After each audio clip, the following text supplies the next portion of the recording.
हाय मैत्रिणींनो, आज मी इथे पनीर भुर्जीची रेसिपी करून दाखवणार आहे। त्यासाठी आपल्याला इथे लागणार आहे 2 टोमॅटो, 1 कांदा आणि पाव किलो पनीर। कढई तापाय ठेवली आहे, कढईत तेल टाकले आहे आणि त्यामध्ये कांदा चांगला परतून घेणार आहे।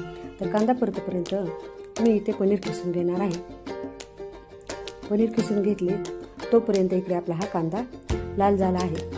त्यामध्ये टोमॅटो टाकून तेही चांगले हलवून घेणार आहे आणि त्यामध्ये हळद, लाल तिखट, धना पावडर आणि गरम मसाला घालणार आहे। तेही चांगले परतून घेणार आहे आणि त्यामध्ये नंतर मीठ टाकणार आहे।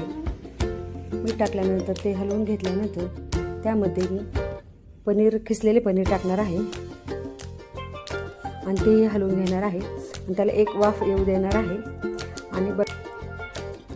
आणि इथे झाले आहे आपली पनीर भुर्जी तयार। तर तुम्हाला ही रेसिपी कशी वाटली, आवडली असल्यास व्हिडिओला लाईक, शेअर, सबस्क्राईब करा। तर भेटूया अशाच पुढच्या नवीन व्हिडिओमध्ये। बाय।